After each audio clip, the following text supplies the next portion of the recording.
I must confess, I still believe. Hey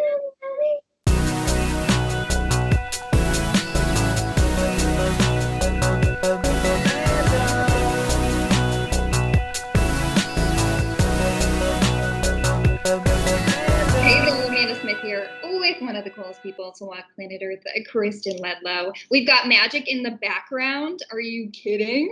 I know. The special guest. I didn't even know he was going to be here.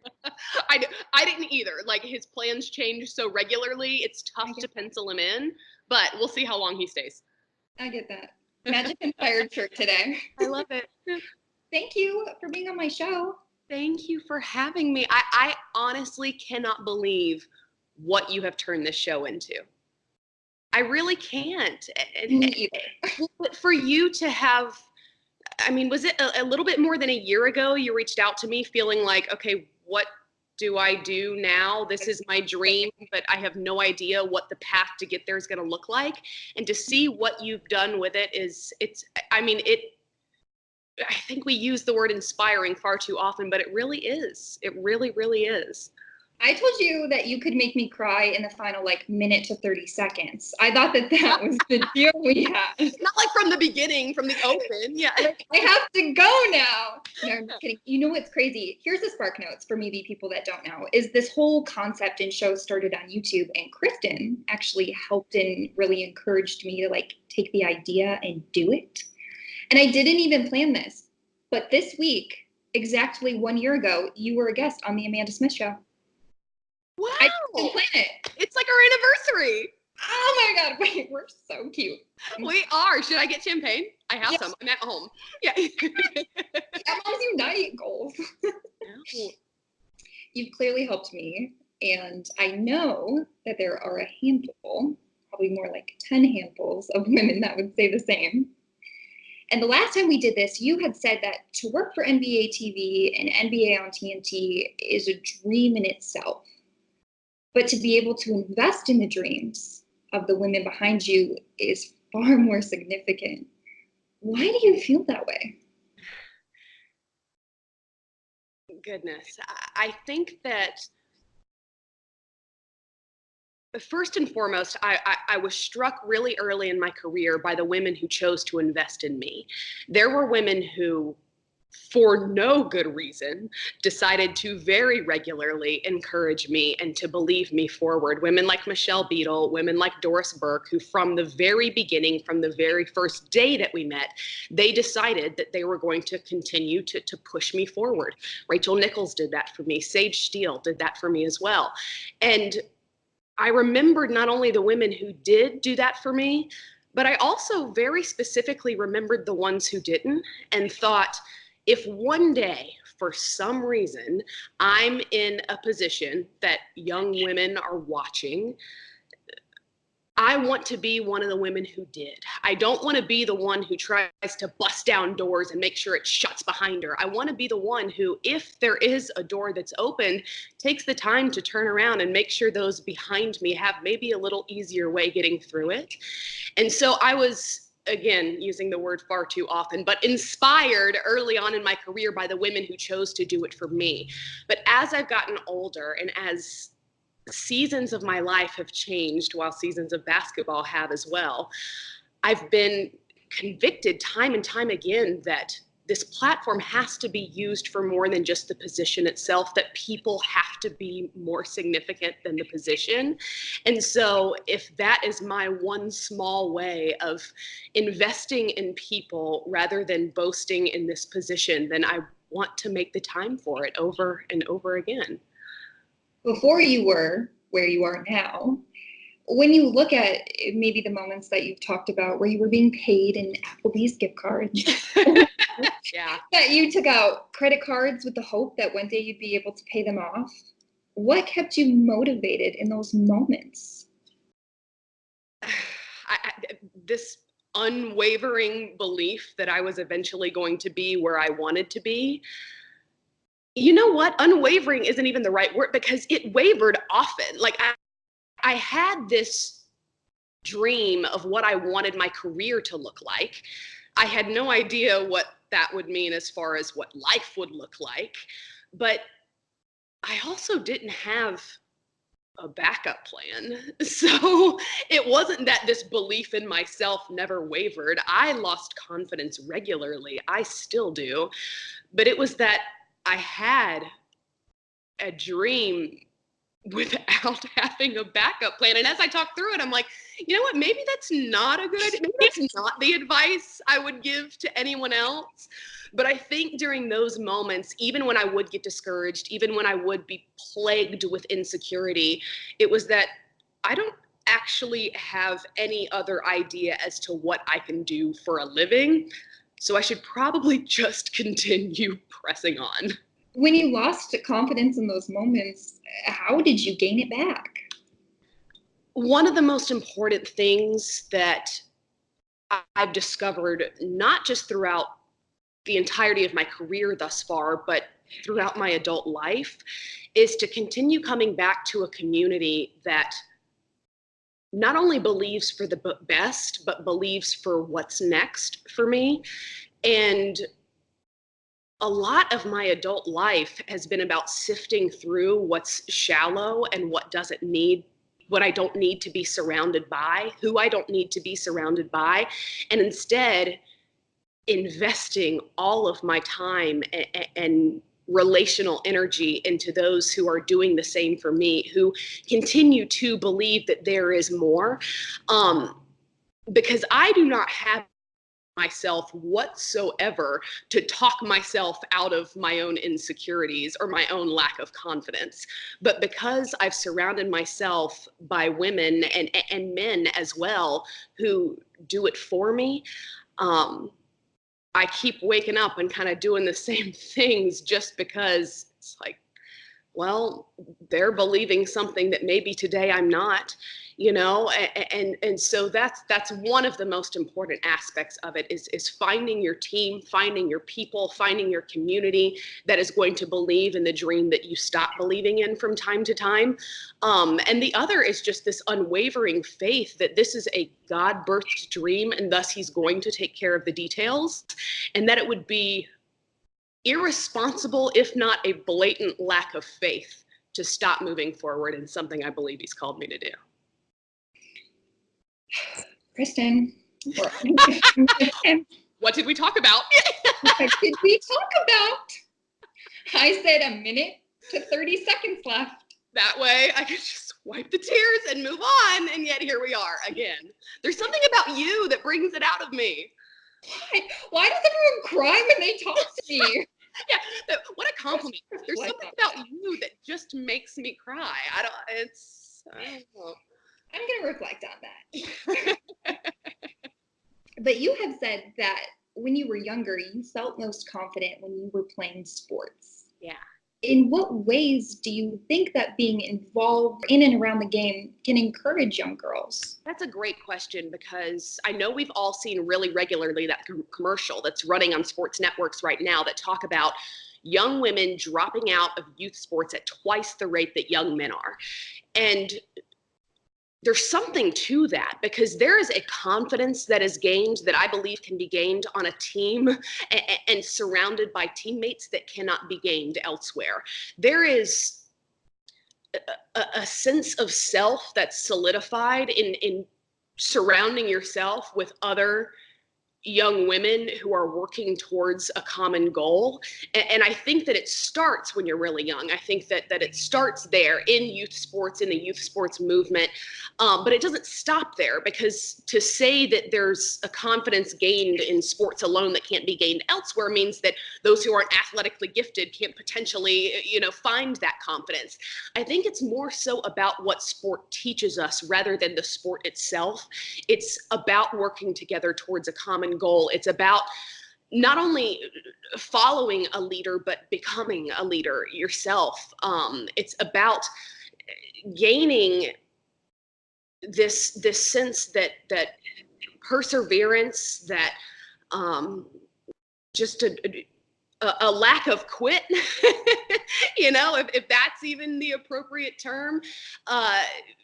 those are the kind of things that propel you forward into whatever it is that you're going to do next. So for me, it wasn't just that, oh, I feel so confident on this court because now I have all of those things.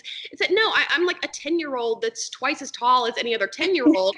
And so I feel more confident because I have found this thing where this height that I feel insecure about every single day instead gives me an advantage. And I think there's a lot of those little things that, especially in young girls who are told to slow down or sit down or be quiet, find are advantages that being taller than everybody else, even though it may make you feel insecure in a class photo, it may be something that is advantageous on a basketball court, or maybe being faster than everybody else, or maybe even a tenacity that's frowned upon anywhere else is suddenly smiled upon and seen as something that makes you perhaps even better because you found the right channel for it. So I think that, it wasn't just that I started to feel comfortable because I'm tall and out of place everywhere else except on this basketball court or this volleyball court or on this track or whatever it may be.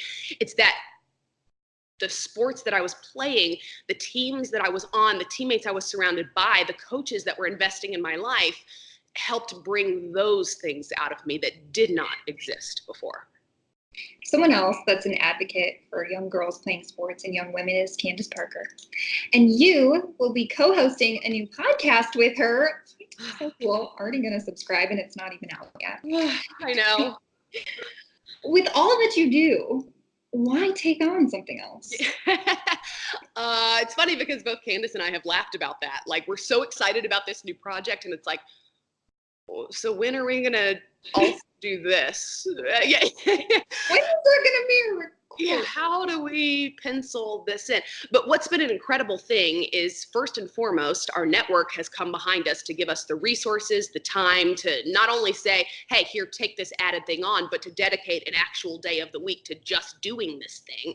I don't even really know how much of it is public yet, so I'm just be breaking news right now. Oh my gosh, an exclusive. Care.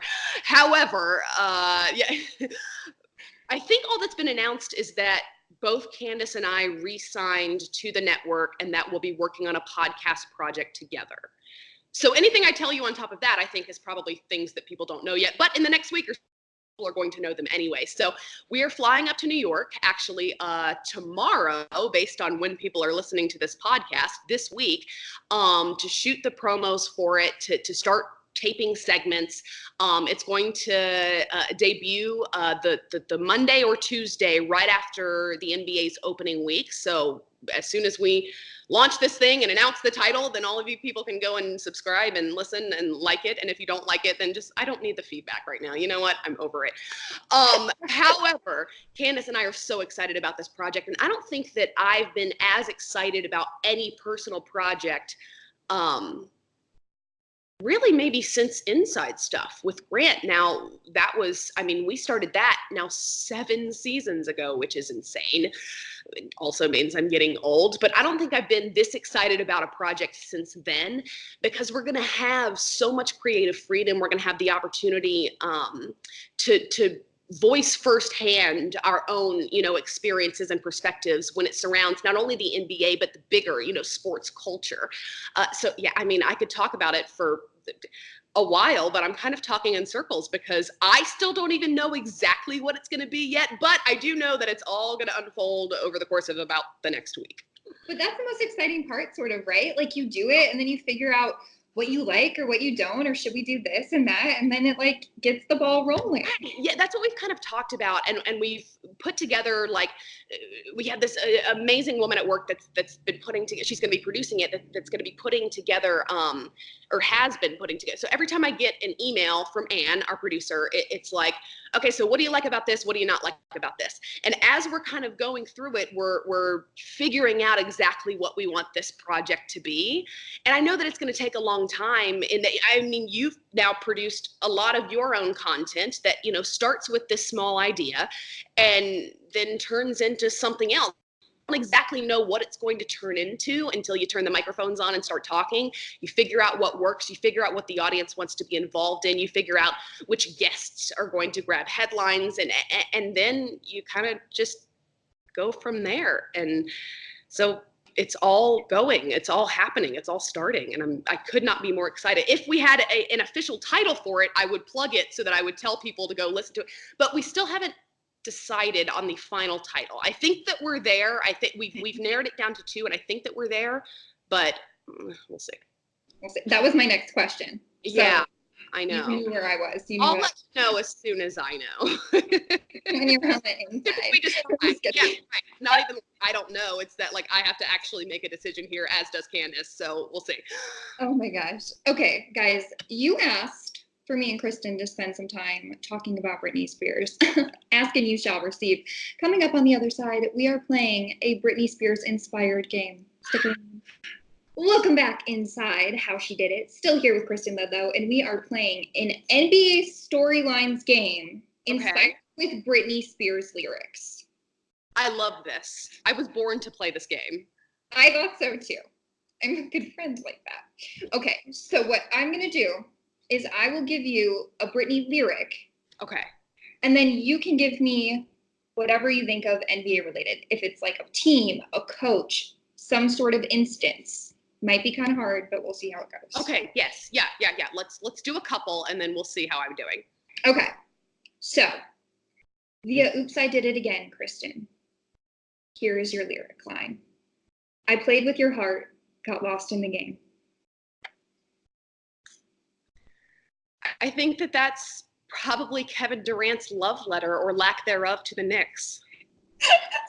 Oh my gosh, that was I mean, so good. But think about the hope that Knicks fans had this time just, I mean, not even a year ago, 6 months ago, thinking Zion's going to be our #1 pick. Kyrie and Kevin are coming. They played with your heart, got lost in the game. Okay, I knew you were going to be good at this game.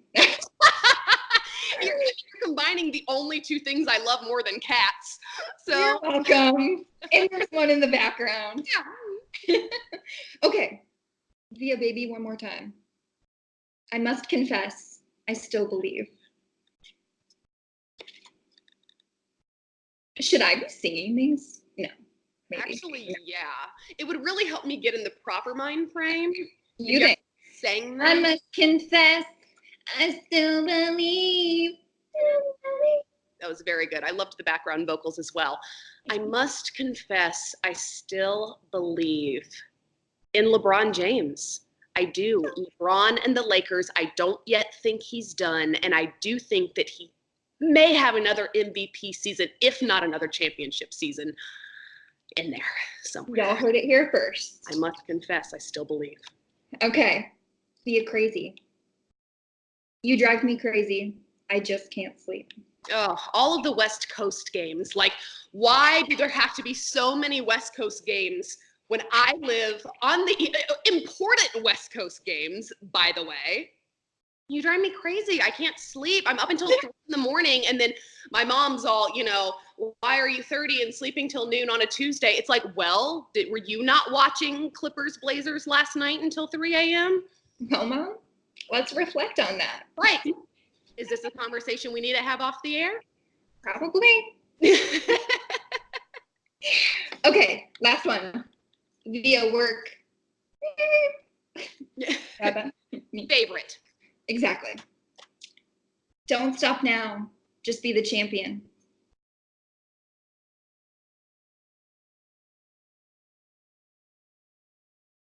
When you said that, my mind immediately went to the Clippers. However, I think I'm going to assign this lyric to the Philadelphia 76ers. I have a feeling about the roster they've assembled, and I think because they're kind of flying under the radar, that they may surprise some people, not just in the Eastern Conference, but perhaps ultimately as champion. Oh my gosh, that would be a plot twist. And I'm gonna cut this clip. What? Yes. Yeah. I got your back. I'll post it. Come in. But then if they don't do it, then just like delete the footage. Yeah, I'll delete it. Don't worry. I don't know what happened to it. It's weird. I thought she said it. Maybe she didn't. Off there. Oh, the file is damaged. Yeah. You're all welcome for that edition of NBA Storylines with Britney lyrics. I love that. I could play that for an hour. I know, it's really fun. Okay, one more break, and then Kristen's answering your questions. Don't go anywhere. Thanks for sticking around. We're still here with Kristen Ledlow. She hasn't left yet. And she Now answering your questions. So I'm going to try this KG style. Kristen, are you going to get a part in the new Space Jam movie? Ooh, that's a great question, and one that I can legally not answer. I can neither confirm nor deny. I thought I would try. This is on all of the podcasts you've been doing lately. But I was like, you know what? Maybe some breaking news happened. Maybe something crazy will happen. Maybe she'll have had a little bit of wine with breakfast and be feeling frisky. I'm a journalist. Okay, so sorry, KG style, try, but we'll keep updated on Twitter. I can appreciate that. Thanks. Okay, up next is from MLB Larry. We kind of talked about this early on in your career, staying motivated, but he would like to know, how do you stay motivated now and set goals for yourself being on the biggest stage? That's a great question, because I know I have told you, but I don't know if I've told an audience, that this was my dream job. Like, there's not, this right here, had you described it to me 10 years ago, I would have thought, okay, I did it. That's all. And that's not to say that I have some overly inflated view of myself. It's that I just thought that this right here would be it, would be enough. And so one of the challenges now is to continue challenging myself, not to sit back and just do the job on a daily basis, because now I know how to do it, and now it comes second nature to me, and now I see it as mine.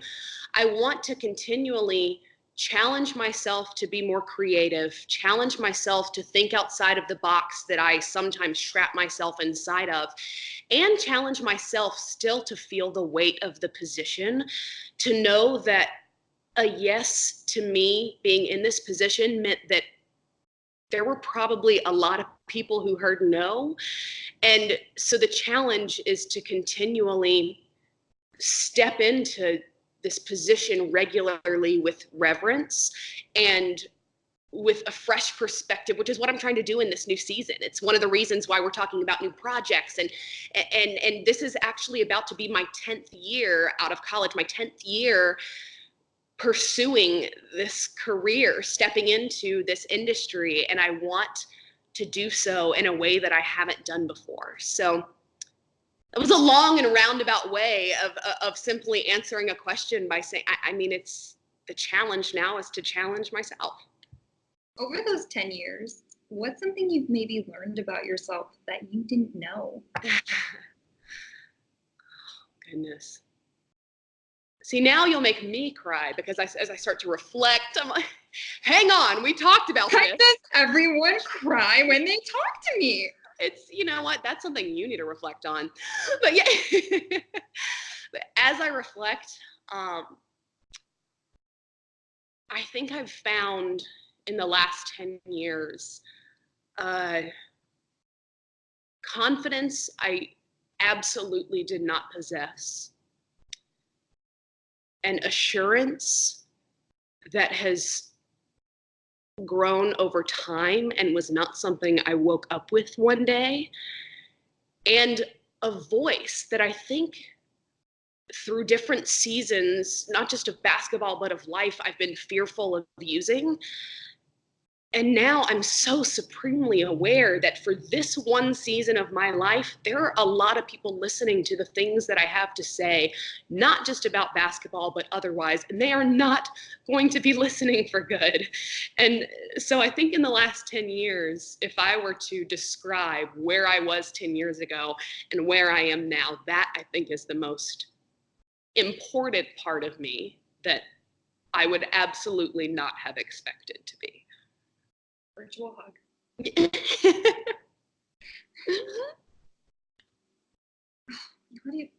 I told you a minute to 30 seconds. Now you're going to try to make me cry again. No. Okay.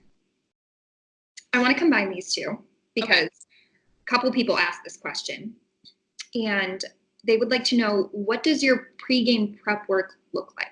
Yeah, that's a great question, because a lot of times the question is, what does a typical day look like in your job? And there's not really a typical day, because there are different days, different assignments to prepare for. So my game day with TNT starts always with a 10 a.m. breakfast meeting, which, man, it's free breakfast. So, I enjoy those meetings. But our entire broadcast team, as well as our entire production crew, sits around over breakfast. We bounce ideas off of each other. We talk about some of the storylines and headlines heading into the game. And that's where we really flesh out just the top few minutes of the broadcast, because after that the game dictates exactly what we're going to be doing. So that's where we pitch storylines, we pitch ideas in different directions that we can take the conversation, but ultimately the game determines all of that. So my day starts with that 10 a.m. breakfast meeting. Usually I try to either A, get a workout in, or B, get a nap in. Now, the day determines one of those two things, usually like how well I slept the night before or how bumpy the flight was to get wherever I am. But it's really important to me for some of the day, which usually I kind of block out about 2 hours after that meeting, to just not think about any of it. Because if my mind is on the entirety of the day, starting at 10 a.m. for a game that's probably not tipping until 8 or so local time, I'm going to overthink, I'm going to over prepare, I'm going to go into it with too much, if that makes sense. And you never want to have too much, never want to have too little. But when I overthink, I always show up with too much. So for me, it's really important for right after that meeting to block out a couple of hours, whether I go take a walk, go get on a treadmill, or simply take a nap, to turn it all off. Then in the afternoon, I spend my time prepping my own storylines, usually my opening hit, because again, so much of what I do on the broadcast is dictated by the game itself. There's no way to prepare coaches' questions. There's no way to prepare a halftime update. There's no way to prepare a walk-off interview with one of the stars of the game, because all of that is going to be determined by the game itself. But I do go through and prepare storylines and then look for ways that I can further them. And so one of the great things about having now done this job for years, that apart from, just getting older, is that you've also built a lot of relationships now at this point. So I know who to call in the afternoons, who to send a message to, that I can say, so this is a story that people have been following leading up to this game, but I spoke to fill in the blank this afternoon. And so I spend a lot of my afternoons then just not only preparing stories, but furthering stories as well, so that when I go into the game itself, I'm ready with something, knowing that all of it could end up never making air solely because something happens in the game that is going to be worth talking about. But we head over to the arena usually 3 or so hours early. We also have broadcast meetings with each of the head coaches. So we'll sit down in each of the coaches' locker rooms, get to talk through those storylines and headlines with them. We get injury updates. We have the opportunity then to not only sit down and talk to them, but then I'll go out during warm-up. Sometimes there's a last-minute quote that I need to grab from somebody, or I need to just simply observe one of these players warming up to see how perhaps they're progressing through a rehab process, or there are a number of reasons to watch, warm-ups. Perhaps it's a jump shot that everybody's had an eye on and wants to know if it's actually fixed or not. Won't name names, but I'm going to have one of those here in the next couple of weeks. Yeah, I have one of those to keep an eye on here in the next couple of weeks. So that's kind of what the day looks like. And then once tip-off rolls around, the game takes it from there. Okay, so I know that you can't prepare for like in-game interviews with coaches and players, but you have said that you feel like that part comes so natural to you. Why do you think that is? You have played the game for most of your life also. It's a language that you speak, and I don't feel that way watching every sporting event. By no means do I sit down on a Saturday and watch a college football game and feel as though it comes as natural to me as watching a basketball game does, because I played it for so many years. It's like it's something that that's the best way to put it. It's a language that I speak the same way that you do, the same way that our entire crew of broadcasters at our network does. So it comes naturally to me, not necessarily being on TV or thinking about millions of people watching, or navigating an arena in very uncomfortable shoes. None of that comes natural, not to anybody. But knowing where to direct the conversation in that moment comes naturally, solely because I'm watching the game and I know what's happened, what's perhaps coming next, and what the fan wants to know in that moment. And I don't get it right every single time by any means, but I try and watch these games, you know, as a fan and think, if I'm at home watching, what do I want to know from that coach in that moment? You know, I don't want to ever overlook the obvious question, because I want to just watch it as a fan, watch it as the language I speak, I mean, it's basketball. It's not rocket science, so it's not that hard. Right? We can blame those West Coast games for the days you nap and don't gym. That's a great point by you. You're welcome. You know what? You're welcome. So then it's more like I'm blaming the stresses of my job, not necessarily that I stayed up until 3 a.m. watching The Office again, and now it's like, no, never. Come on, you're better than that. Okay, last question. It's a little basketball preview because we've got NBA opening week. Yes. What? I haven't seen my basketball is my favorite season. It's mine too. We have so much in common. I know. Okay. Expectations and thoughts on the Mavs this season. On the Mavs this season. Okay, was this a fan question? I always like to know this.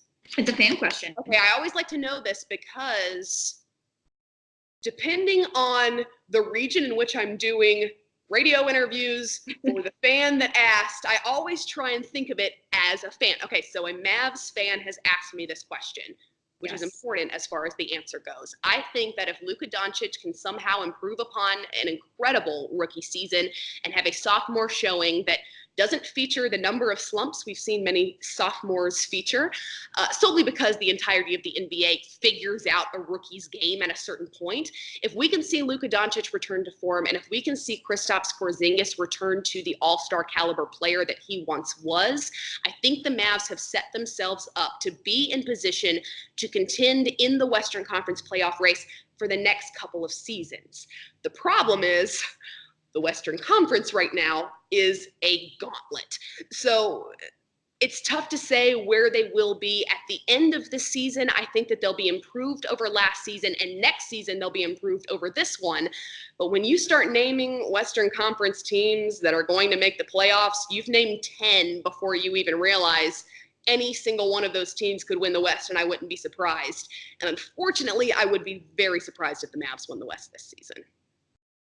Do you think any time in the near future we will see the Eastern Conference as competitive as the West is? Yeah, you know,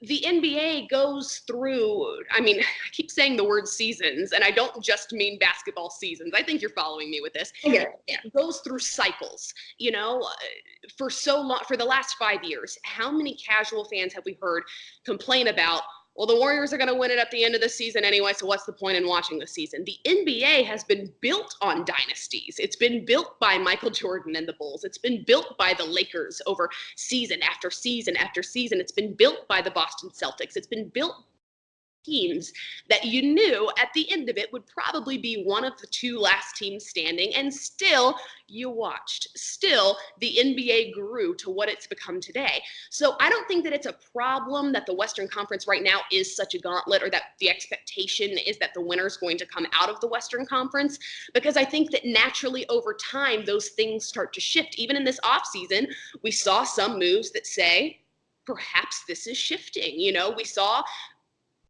in my humble opinion, the best player in the Western Conference over the last several seasons, and Kevin Durant, now choose to play in the Eastern Conference. Kyrie Irving then joining him, which means if those two return healthy with the team that they had already assembled, there you go. There's another power in alongside the Philadelphia 76ers, whom I already named, I think could be championship contenders. So I think that we can't get too caught up in who's too good right now, or what a problem it is that these dynasties form and then it takes years to break up, because naturally over time, the landscape of the NBA is going to shift. Well, who's excited to see Kristen on their TV every week?